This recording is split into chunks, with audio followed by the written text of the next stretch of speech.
marilah kita bersatu di dalam doa. Puji syukur kami ucapkan kepadamu ya Allah yang bertata tinggi di dalam kerajaan sorga.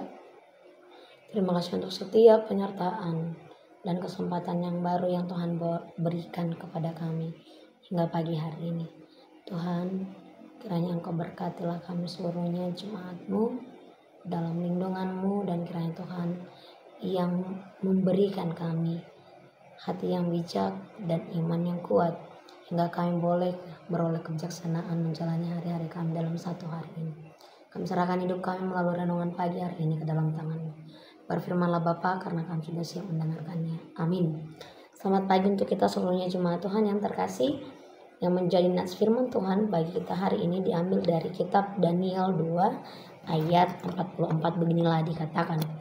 Tetapi pada zaman raja-raja, Allah semesta langit akan mendirikan suatu kerajaan yang tidak akan binasa sampai selama-lamanya, dan kekuasaan tidak akan beralih lagi kepada bangsa lain. Kerajaan itu akan meremukkan segala kerajaan dan menghabisinya, tapi kerajaan itu sendiri akan tetap untuk selama-lamanya.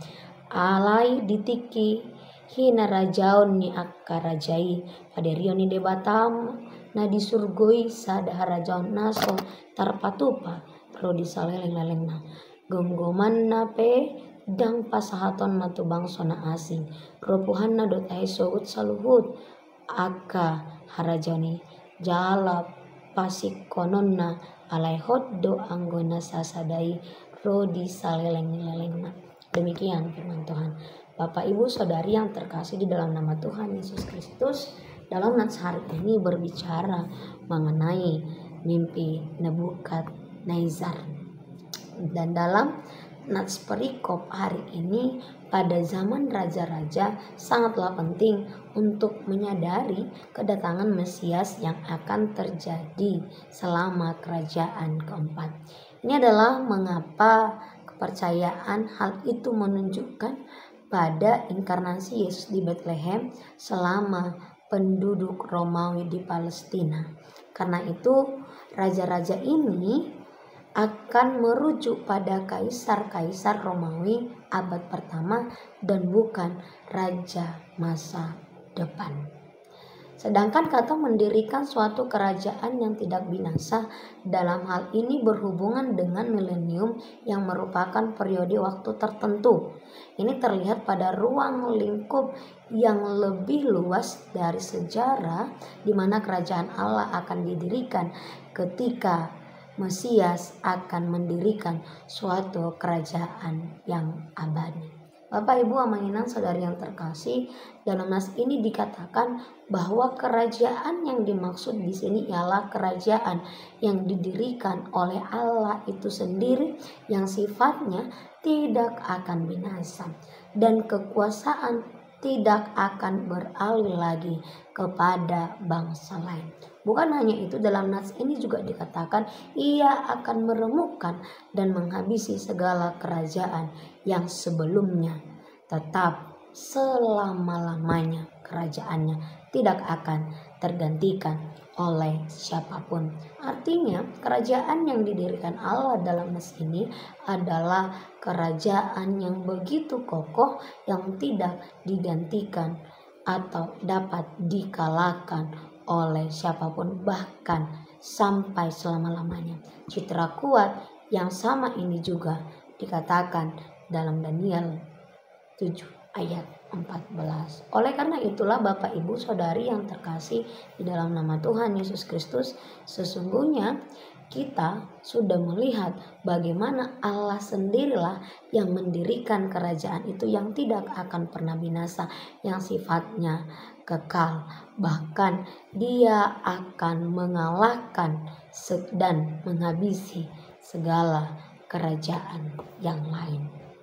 Kuasa Allah jauh melampaui segala kuasa, bahkan raja yang begitu kuat sekalipun jabatannya ataupun kedudukannya. Oleh karena itu, firman Allah ini mengajarkan kita agar kita kembali mengingat bahwa tidak ada yang lebih berkuasa dari Allah.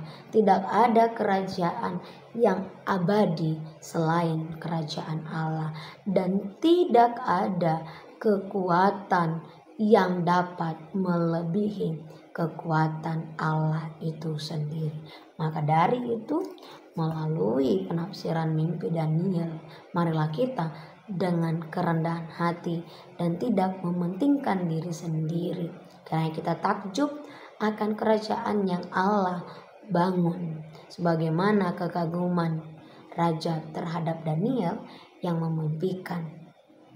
menafsirkan mimpi Raja Nebukadnezar, sehingga ia sadar, sehingga ia tahu dan mengenal Allah, diwujudkan dengan mengangkat Daniel sebagai penguasa dan kepala atas semua orang bijaksana di Babel. Oleh karena itu, Bapak Ibu, Amang Inang, marilah kita menjadi orang-orang yang bijaksana seperti Daniel, yang juga tetap hidup dalam Tuhan dengan penuh kerendahan hati dan tidak mementingkan diri sendiri. Ia mengingat setiap orang yang hadir di dalam hidupnya dan memohon pertolongan dan kasih sayang dari Tuhan. Ingat, tidak ada kerajaan yang melebihi kekuatan kerajaan Allah, karena Allah sendirilah yang membangun kerajaan itu. Tentu Ia berkuasa atas segalanya dan juga sifatnya kekal. Karena itu, percayalah kepada Tuhan dengan seutuhnya. Amin. Selamat pagi, Tuhan Yesus memberkati. Shalom. Kasih karunia dari Tuhan Yesus Kristus serta kasih setia Allah Bapa dan persekutuan Roh Kudus memberkati dan menyertai kamu sekalian hari ini, esok, dan sampai selama-lamanya. Amin.